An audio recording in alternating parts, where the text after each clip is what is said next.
Good morning students, welcome to AB classes. Previous lecture में हमने electronegativity की बात की थी।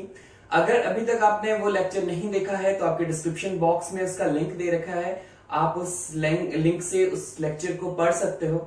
आज का जो हमारा टॉपिक है वो है केमिकल बॉन्डिंग। ठीक है कि केमिकल बॉन्डिंग क्या होती है। Chemical bonding is the force of attraction which binds two atoms together. ठीक है, हमारे पास केमिकल बॉन्डिंग क्या होती है, ये फोर्स ऑफ अट्रैक्शन होती है जो कि दो एटम्स के बीच में लगती है, जो कि उनको क्या करता है, एक दूसरे के साथ बाइंड करके रखता है। तो स्टूडेंट्स, आपकी स्क्रीन के ऊपर क्या है, एक डायग्राम हमने बना रखा है। ठीक है, जो रेड कलर में हमने बना रखा है ये हमारे पास क्या है, न्यूक्लियस है। अब जो ये आपके पास ब्लैक कलर में हमने ड्रॉ कर रखा है, ये आपके पास उसके चारों तरफ आपको पता है कि इलेक्ट्रॉनिक क्लाउड होता है। ठीक है, तो जब दो एटम्स एक दूसरे के पास आएंगे तो उसमें कौन कौन सी अट्रैक्टिव फोर्सेस लगती है, कौन कौन सी रिपल्सिव फोर्सेस लगती है, वो आप स्क्रीन के ऊपर देख सकते हो। ठीक है, जो इलेक्ट्रॉन्स होंगे वो क्या होंगे, वो एक दूसरे को क्या करने की कोशिश करेंगे, रिपेल करने की कोशिश करेंगे। और जो आपके पास क्या है, जो न्यूक्लियस है वो भी क्या है, दोनों पॉजिटिवली चार्ज है, वो भी एक दूसरे को क्या करेंगे, रिपेल करेंगे। ठीक है, तो अब आपके पास ये क्या है, हमारे पास अट्रैक्टिव फोर्स कहां पे प्रेजेंट होगी, एक एटम का जो न्यूक्लियस है वो क्या करेगा, दूसरे एटम के इलेक्ट्रॉनिक क्लाउड को खुद की तरफ अट्रैक्ट करेगा। ठीक है, वहां पे क्या लगेगी, अट्रैक्टिव फोर्स लगेगी। ठीक है, इन दोनों का जो कॉम्बिनेशन है, ठीक है, इन दोनों के सम से क्या बनता है, एक बॉन्ड अट्रैक्टिव फोर्स बनती है, जिसको आप क्या बोलते हो, केमिकल बॉन्ड बोलते हो। ठीक है, इसमें क्या होता है, जो आपके पास क्या है, अट्रैक्टिव फोर्सेस क्या होती है, डोमिनेंट होती है किसके ऊपर, रिपल्सिव फोर्सेस के ऊपर। अब बात आती है कि कोई भी एक एटम जो है वो बॉन्ड फॉर्मेशन करता क्यों है। ठीक है, तो सबसे पहला जो हमारे पास पॉइंट है वो क्या है, ताकि वो अपना क्या कर सके अपना ऑक्टेट को कंप्लीट कर सके। ठीक है, ऑक्टेट कंप्लीट करने का मतलब क्या है कि उसका जो आउटर मोस्ट बैलेंस शेल होगा वहां पे टोटल नंबर ऑफ इलेक्ट्रॉन्स किसके बराबर होने चाहिए, कितने होने चाहिए, 8 होने चाहिए। ठीक है, तो 8 का मतलब क्या है कि जितने भी उसमें क्या है ऑर्बिटल्स है वो क्या होंगे, कंप्लीटली फिल्ड होंगे। ठीक है जी, अब सेकंड पॉइंट क्या है, सेकंड है आपके पास मिनिमाइज द एनर्जी। ठीक है, तो जब आपके सारे के सारे इलेक्ट्रॉन्स कैसे होंगे, पेयर अप होंगे, तो उनकी एनर्जी क्या हो जाती है, कम हो जाती है। अब एनर्जी अगर कम होगी तो क्या हो जाता है, ऑटोमेटिकली उनकी स्टेबिलिटी क्या कर जाएगी, इंक्रीज। ठीक है जी, अब थर्ड जो पॉइंट हमारे पास क्या है, गेन स्टेबिलिटी। ठीक है, और फोर्थ पॉइंट हमारे पास क्या है, डिक्रीज रिएक्टिविटी। ठीक है, जब सारे के सारे इलेक्ट्रॉन्स जो आउटर मोस्ट बैलेंस शेल में प्रेजेंट है वो सारे के सारे क्या हो जाएंगे, पेयर्ड अप हो जाएंगे, तो वहां पे कोई भी फ्री इलेक्ट्रॉन आपके पास प्रेजेंट नहीं होगा जो दूसरे किसी एक एटम के इलेक्ट्रॉन के साथ क्या कर सके, रिएक्ट कर सके। ठीक है, तो ये हमारे पास कुछ पॉइंट्स हैं जो हमारे पास क्या है, केमिकल बॉन्डिंग में हम पढ़ने वाले हैं। ठीक है, अब दो एटम्स आपस में कैसे कैसे इंटरेक्ट करते हैं, तो वो क्या करते हैं, डिफरेंट डिफरेंट टाइप की इंटरेक्शंस शो करते हैं दो एटम्स के बीच में, जो कि किसके ऊपर डिपेंड करती है, उनकी इलेक्ट्रोनेगेटिविटी डिफरेंस के ऊपर। स्टूडेंट्स, अब हमारे पास क्या है, टाइप्स ऑफ बॉन्ड कि कितनी टाइप के हमारे पास केमिकल बॉन्ड्स होते हैं। सबसे पहला जो हमारा जो टाइप है वो क्या है, हमारे पास आयनिक बॉन्ड।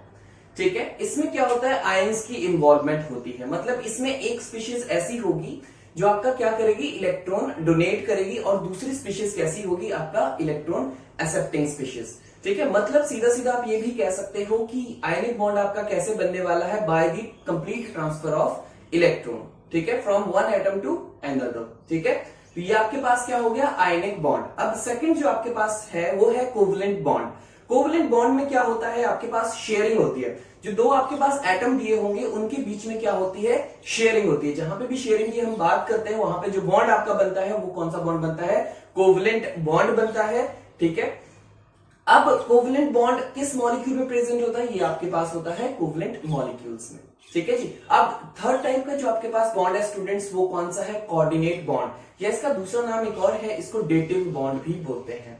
ठीक है, इसमें क्या होता है कि एक जो स्पीशीज होती है, फॉर एग्जांपल मेरे पास एक स्पीशीज है, जैसे मेरे पास नाइट्रोजन है, नाइट्रोजन के पास क्या है, लोन पेयर है। ठीक है, तो ये क्या करेंगे, अपना लोन पेयर डोनेट करेगी, और दूसरी कैसी स्पीशीज होगी इसमें, वो स्पीशीज उस जिसके पास वेकेंट ऑर्बिटल होगा। यहाँ पे जैसे मेरे पास क्या है, बोरॉन है, इसके पास क्या है, एक वेकेंट ऑर्बिटल प्रेजेंट है। ठीक है जी, तो यहां पे हम क्या कह सकते हैं, फॉर एग्जांपल एक हम छोटा सा हमने एग्जांपल डिस्कस कर लिया है, डिस्कस करते हैं किसका, NH3 का किसके साथ, BF3 के साथ। ठीक है जी, अब हमारे पास क्या है यहाँ पे, फ्लोरीन की क्या है, इलेक्ट्रोनेगेटिविटी ज्यादा है, तो इलेक्ट्रॉनिक क्लाउड वो अपने पास खींच के रखेगा। तो इजिली आपका जो बोरॉन का वेकेंट ऑर्बिटल है ये किसके लिए अवेलेबल हो जाएगा, नाइट्रोजन के लोन पेयर्स के लिए। ठीक है, तो नाइट्रोजन क्या करता है, अपना लोन पेयर कहां पे रख लेता है, बोरॉन के वेकेंट ऑर्बिटल में। ठीक है, अगर कभी भी आपके पास क्या होगा, शेयरिंग हो रही है, किस चीज की हो रही है, आपके पास क्या हो रहा है, इलेक्ट्रॉनिक पेयर यहाँ पे क्या हो रहा है, शेयर हो रहा है। एक स्पीशीज क्या कर रही है, इलेक्ट्रॉन पेयर को डोनेट कर रही है, और दूसरी जो स्पीशीज है वो क्या कर रही है, इलेक्ट्रॉन पेयर को एक्सेप्ट कर रही है। ठीक है, यही सेम चीज आपने क्या है, लुईस एसिड और बेसिस में भी पढ़ रखी होगी। जो आपके पास लोन पेयर डोनर स्पीशीज होती है वो क्या होती है, लुईस बेस, और जो एक्सेप्टर स्पीशीज होती है वो कैसी होती है, लुईस एसिड। तो जनरली आपके पास जो एक्सेप्टर स्पीशीज है वो कैसी होनी चाहिए, इसका कैरेक्टरिस्टिक फीचर है स्टूडेंट्स नेक्स्ट जो हमारे पास है वो है मेटेलिक बॉन्ड। ये आपके पास जनरली किसके बीच में बनता है, मेटल्स के एटम्स के बीच में बनता है। ठीक है, इसमें इलेक्ट्रॉनिक शेयरिंग नहीं होती। अब उसके बाद जो नेक्स्ट हमारे पास है हाइड्रोजन बॉन्डिंग। ठीक है, हाइड्रोजन बॉन्डिंग क्या है, it is a partial interaction. जैसे आपके पास मेटालिक बॉन्ड भी एक पार्शियल इंटरेक्शन थी, वैसे आपके पास हाइड्रोजन बॉन्डिंग भी क्या है, एक पार्शियल इंटरेक्शन है। ये क्या होती है, partial interaction between hydrogen and highly electronegative atom, उसको आप क्या कहते हो, हाइड्रोजन बॉन्डिंग कहते हो। ठीक है, फिर थर्ड जो आपके टाइप की इंटरेक्शन है वो है वंडरवॉल्स बॉन्ड। ये भी आपके पास क्या है, ये भी एक इंटरेक्शन है, ये ट्रू बॉन्ड नहीं होता। ठीक है जी, तो अब हम सबसे पहले पढ़ने वाले हैं आयनिक बॉन्ड को। स्टूडेंट्स फर्स्ट टाइप का जो हमारे पास बॉन्ड है वो है हमारे पास आयनिक बॉन्ड, जो कि किससे बनता है, electrostatic force of attraction between cations and anions से। ठीक है, मतलब क्या हुआ कि जब भी आपके पास एक आपने आयनिक बॉन्ड बनाना है तो आपके पास क्या होगा, एक कैटाइन होगा और एक क्या होगा, एनाइन होगा। उनके बीच में जो इंटरेक्शन होगी, ठीक है, उसको आप क्या कहोगे, आयनिक बॉन्ड कहेंगे। ठीक है, जनरली जो आपके पास जो कैटाइन फॉर्मिंग स्पीशीज होती है वो आपके पास कौन सी होती है, वो आपके पास होती है मेटल्स। ठीक है, जनरली हमारे पास सारी की सारी मेटल्स क्या करती है, कैटाइन की फॉर्मेशन करती है, और जो एनाइन फॉर्मिंग स्पीशीज होती है ये कैसी होती है, नॉन मेटल्स होती है। ठीक है, तो आप ये भी कह सकते हो कि मेटल्स एंड नॉन मेटल्स के बीच में जो बॉन्ड बनता है उसको आप क्या कहते हो, आयनिक बॉन्ड कहते हो। यहाँ पे क्या होता है, कंप्लीट ट्रांसफर ऑफ इलेक्ट्रॉन्स। ठीक है, लेकिन फिर भी हमारे पास कुछ ऐसी मेटल्स भी है जो कि सारे के सारे जो कंपाउंड्स बनाती है, मॉलिक्यूल्स बनाती है, वो आयनिक नहीं होते। ठीक है, तो वो हमारे पास कौन से, वो हम एक्सेप्शन में लिख लेते हैं। वो हमारे पास है lithium, beryllium, magnesium and aluminium. ये हमारे पास चार ऐसी मेटल्स हैं जिनके सारे के सारे कंपाउंड्स आयनिक नहीं होते, लेकिन फिर भी ये कुछ ऐसे कंपाउंड्स बनाती है जो कैसे है, आयनिक कंपाउंड्स होते हैं। ठीक है, तो सबसे पहले हम बात करते हैं लिथियम की। लिथियम के जितने भी ऑक्साइड्स होंगे, ठीक है, Li2O, ये आपके पास कैसा होगा, आयनिक होगा। लिथियम फ्लोराइड यहाँ पे भी आपके पास क्या होगा, आयनिक होगा। फिर लिथियम कार्बाइड, ये भी आपके पास कैसा होगा, आयनिक होगा। ठीक है, जहां पे आपके पास इलेक्ट्रोनेगेटिविटी डिफरेंस ज्यादा रहता है वहां पे आपके पास कौन सा बॉन्ड बनता है, आयनिक बॉन्ड बनता है। ये हम इलेक्ट्रोनेगेटिविटी की एप्लीकेशन में पढ़ चुके हैं आयनिक कैरेक्टर में। ठीक है, नेक्स्ट हमारे पास क्या है, मैग्नीशियम। मैग्नीशियम के जो ऑक्साइड्स, फ्लोराइड्स एंड कार्बाइड्स, ये क्या होंगे, तीनों के तीनों कैसे होंगे, आयनिक इन नेचर। ठीक है, इनके बीच में जो बॉन्ड बनेगा वो कैसा बॉन्ड बनेगा, वो हमेशा आयनिक बॉन्ड ही बनेगा। फिर आपके पास एल्यूमिनियम है, एल्यूमिनियम के फ्लोराइड्स, ऑक्साइड्स एंड कार्बाइड्स, ये भी कैसे होंगे, जनरली आयनिक नेचर के होंगे। फिर आपके पास जो बेरिलियम है, बेरिलियम की सिर्फ एक चीज, ओनली कार्बाइड्स, ये क्या होते हैं, आयनिक होते हैं। ठीक है, तो ये हमने किसके बारे में पढ़ा, ये हमारे पास आयनिक बॉन्ड के बारे में था। अब हम पढ़ेंगे factor affecting ionic bond. Students अब हमारे पास क्या है, favourable conditions for ionic compounds. अगर आपके पास कोई भी आपने एक आयनिक कंपाउंड बनाना है तो कौन कौन सी फेवरेबल कंडीशन होगी। तो अभी हमने बात की है कि आपके पास दो डिफरेंट स्पीशीज होगी जब आपका आयनिक बॉन्ड बनेगा, एक होगी कैटाइन और दूसरी होगी एनाइन। तो इसको थोड़ा सा ध्यान से देख लीजिए। ठीक है, एक आपके पास क्या है, जब आपने क्या बनाना है, आयनिक बॉन्ड बनाना है, तो एक आपके पास कैटाइन होगा और दूसरा क्या होगा, एनाइन होगा। ठीक है, तभी आपका क्या बनेगा, इन दोनों के बीच में आयनिक बॉन्ड बनेगा। ठीक है, अब यहाँ पे एक चीज को आप ध्यान से देखिए, जो कैटाइन है इसको बनाने वाली स्पीशीज को हम क्या बोलते हैं, कैटाइन फॉर्मिंग स्पीशीज। क्या बोलते हैं, कैटाइन फॉर्मिंग स्पीशीज। ठीक है, और एनाइन फॉर्मिंग, जिससे एनाइन बनेगा आपका, उसको हमने बोल दिया एनाइन फॉर्मिंग स्पीशीज। क्या बोल दिया, एनाइन फॉर्मिंग स्पीशीज। ठीक है, तो अब एक चीज आप ध्यान से देखिए, जो फैक्टर्स हम अप्लाई करेंगे एक स्टेबल आयनिक बॉन्ड बनाने के लिए, वो भी हमने किसके ऊपर लगाना है, कैटायन फॉर्मिंग स्पीशीज के ऊपर, कैटायन के ऊपर नहीं लगाना है। ठीक है, कैटायन फॉर्मिंग स्पीशीज। अब कैटायन का मतलब क्या हुआ, कैटायन कैसे बनेगा, जब कोई एक नॉर्मल एटम क्या करेगा, एक इलेक्ट्रॉन को रिमूव कर देगा, मतलब एक इलेक्ट्रॉन को वो रिलीज कर देगा। ठीक है, तो वो क्या बन जाए, किसमें कन्वर्ट हो जाता है, कैटायंस में कन्वर्ट हो जाता है। तो minimum amount of energy which is required to remove the outermost valence shell electron, उसी को हमने क्या कहा था, आयनाइजेशन एनर्जी। तो मतलब क्या हुआ कि जितनी कम वैल्यू आपकी आयनाइजेशन एनर्जी की होगी, उतनी जल्दी कोई एक एटम खुद में से इलेक्ट्रॉन्स को क्या कर देगा, रिमूव कर देगा। तो आप यहां पे लिख सकते हो कि आपके पास जो कैटायन फॉर्मिंग स्पीशीज है उसकी आयनाइजेशन एनर्जी कैसी होनी चाहिए, शुड बी लो। ठीक है, कैसी होनी चाहिए, लो होनी चाहिए। ठीक है, अब यहां पे अब आपको एक चीज बहुत अच्छे से पता है कि अगर आपकी आयनाइजेशन एनर्जी की जो वैल्यू है वो क्या आती है, लो, किसके लिए आती है, अगर उसका साइज कैसा होगा, अगर साइज के रिस्पेक्ट में हम बात करें तो कैसा होगा, बिगर इन साइज। ठीक है, तो आपके पास कैटायन फॉर्मिंग स्पीशीज कैसी होनी चाहिए, बिग होनी चाहिए। ठीक है, अब नेक्स्ट हमारे पास क्या है, anion forming species. Anion forming species में आपके पास क्या है, कोई चीज, कोई एक एटम एनायंस में कब कन्वर्ट होता है, जब वो एक इलेक्ट्रॉन को एक्सेप्ट कर लेता है। ठीक है, तो अब क्या है, minimum amount of energy which is release during addition of electron, उसको हमने क्या बोला था, इलेक्ट्रॉन एफिनिटी या फिर ionisation, sorry electron gain enthalpy.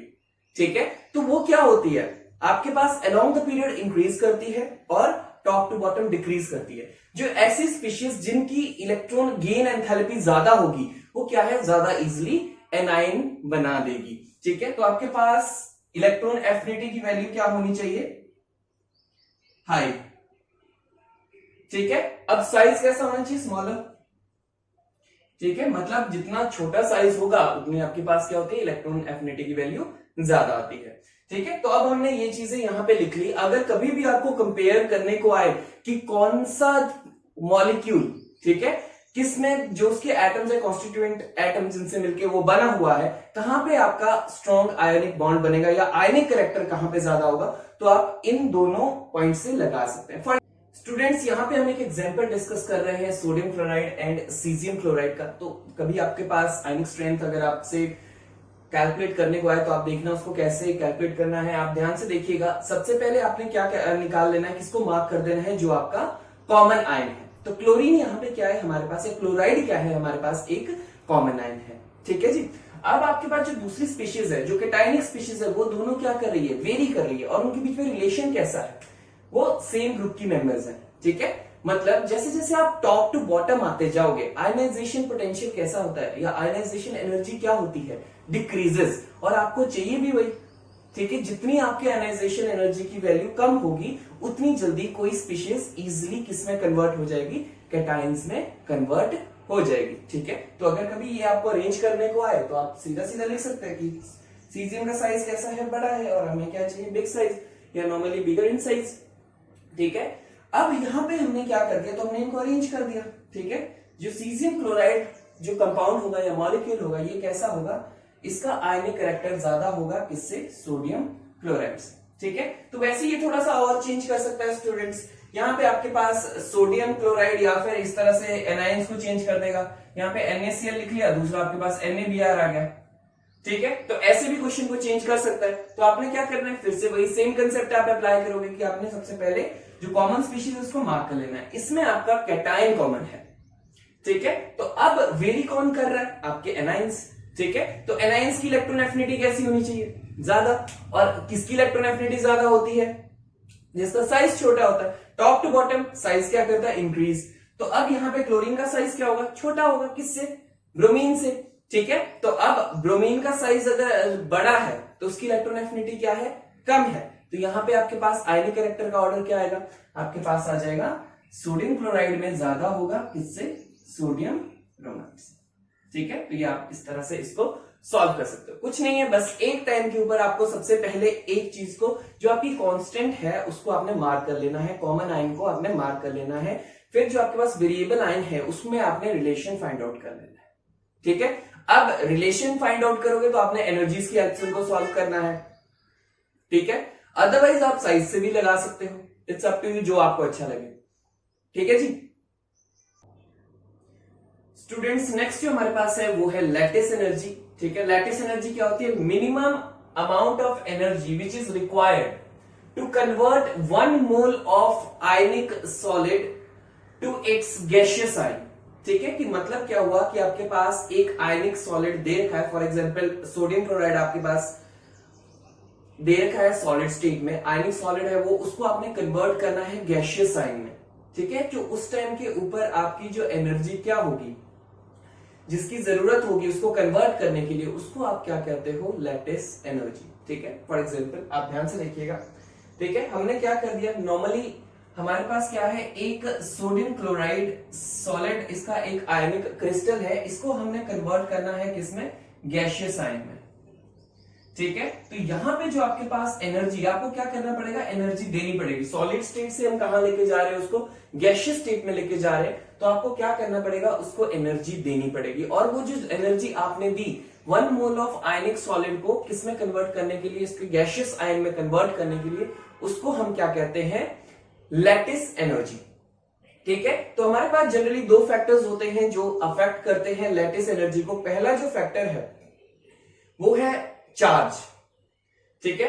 Charge किसका? अब आपके पास क्या होगा? Lattice energy is directly proportional to charge on cation और चार्ज ऑन एनायन। मतलब जितना ज्यादा उसमें चार्ज होगा किसी एक स्पीशीज के ऊपर, कैटायंस और एनायंस के ऊपर, उतना ज्यादा आपके पास क्या होगा? लैटिस एनर्जी की वैल्यू आएगी, ठीक है। लैटिस एनर्जी क्या करेगी? इंक्रीज करेगी जैसे जैसे आपका चार्ज इंक्रीज करेगा। अब सेकंड जो फैक्टर है स्टूडेंट्स हमारे पास वो है साइज, ठीक है, या आप आयनिक रेडियस भी इसको कह सकते हो, ठीक है। हमारे पास क्या होता है, जो लैटिस एनर्जी है it is inversely proportional to, ठीक है, रेडियस ऑफ कैटायन और रेडियस ऑफ एनायन, ठीक है जी। ये 2 फैक्टर है जिसको अप्लाई करके हमने क्या करना है? आपके क्वेश्चंस को सॉल्व करना है। एक छोटा सा हम एक क्वेश्चन डिस्कस कर लेते हैं। मेरे पास कुछ एल्कली मेटल्स की फैमिली मेंबर्स हैं, ठीक है। जैसे मेरे पास लिथियम क्लोराइड, ठीक है, दूसरा मेरे पास है सोडियम क्लोराइड, फिर है मेरे पास पोटेशियम क्लोराइड, ठीक है। हमने क्या करना है? लैटिस एनर्जी के ऑर्डर में इसको अरेंज कर लेना है, ठीक है।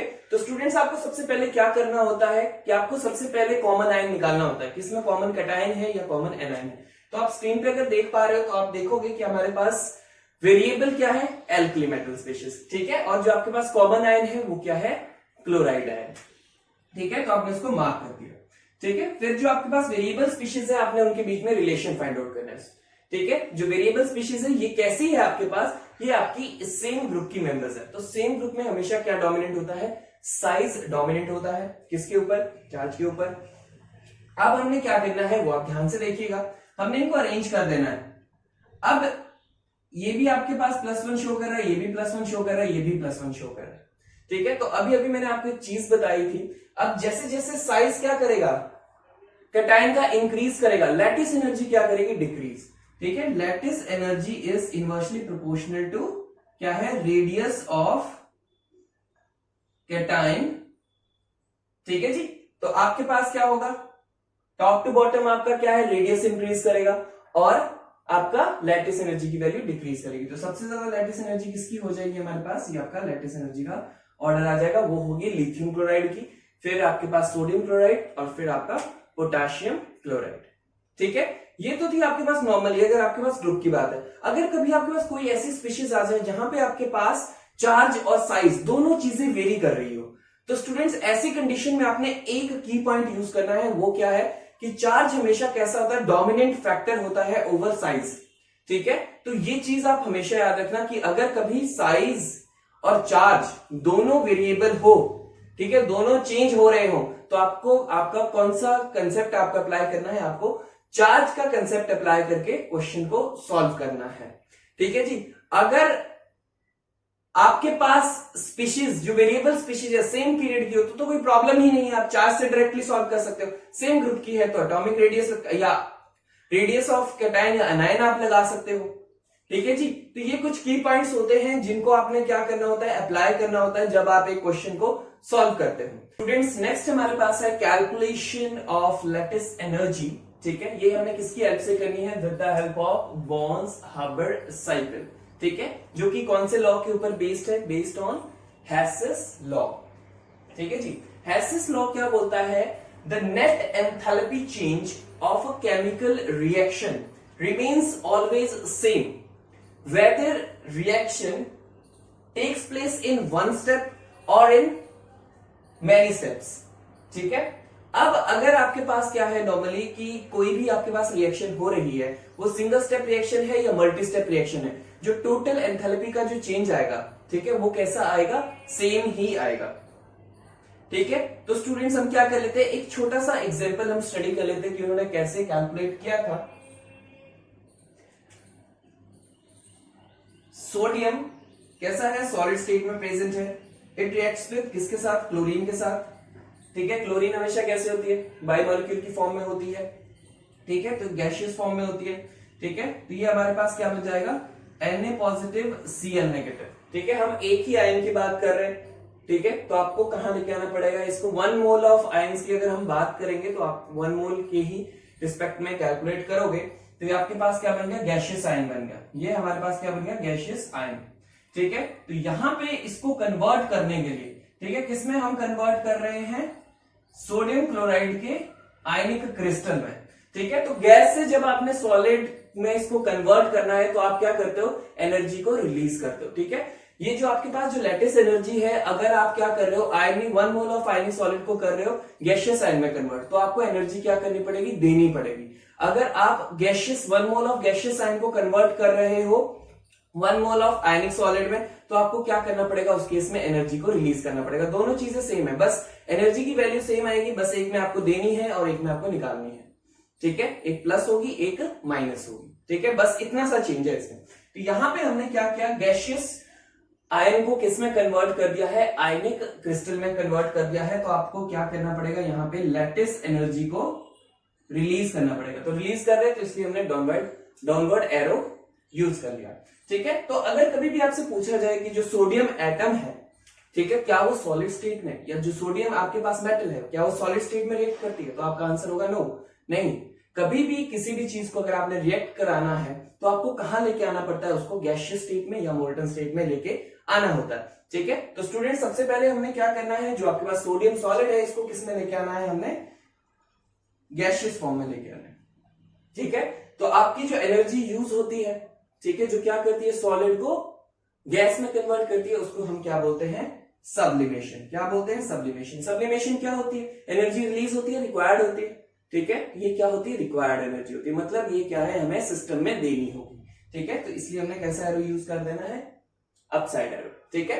तो अब आपने क्या करना है, जो ये आपने एक आइसोलेटेड एटम बना लिया, अब आपने इसको किस में कन्वर्ट करना है, कैटायंस में, ठीक है। तो अब आपने क्या कर दिया, एक एटम को कैटायन में कन्वर्ट किया, तो कौन सी एनर्जी हमने यूज की,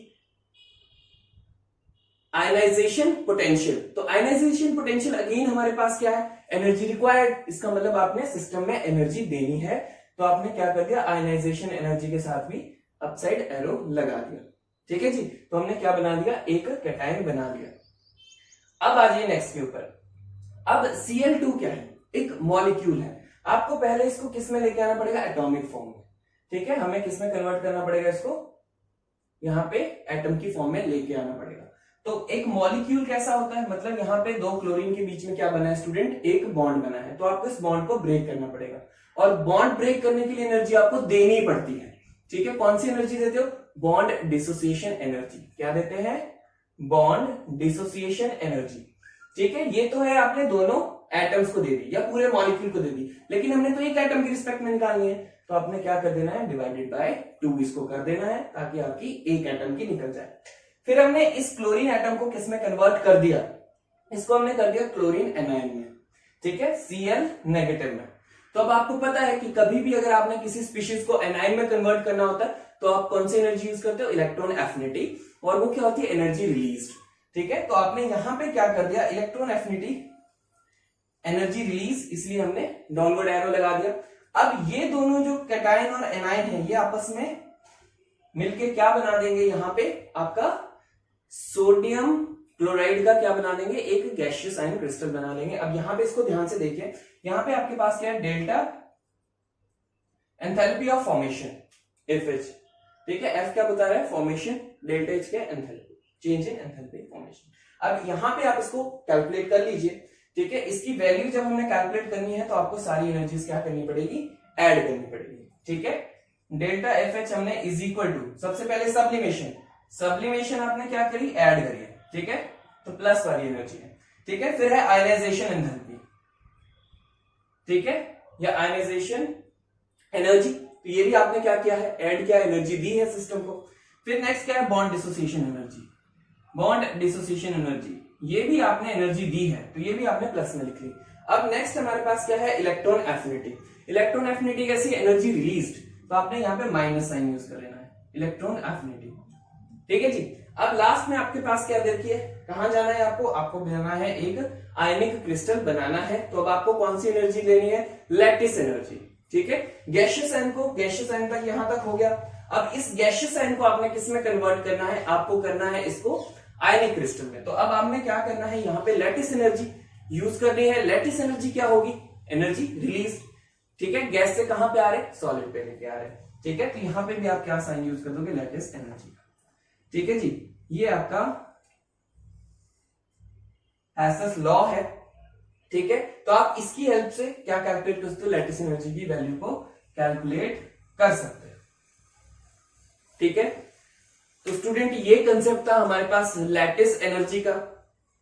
आई होप आज का लेक्चर आपको समझ आया होगा। अगर आपको इस लेक्चर के रिगार्डिंग कोई भी किसी भी टाइप का डाउट है तो आपके डिस्क्रिप्शन बॉक्स में एक गूगल फॉर्म दे रखा है, आप उस फॉर्म को फिल कीजिए ताकि आपको हमारी लाइव डाउट सेशन की क्लासेस का शेड्यूल मिलता रहे। आज के लिए स्टूडेंट इतना ही। Thank you so much and have a nice day.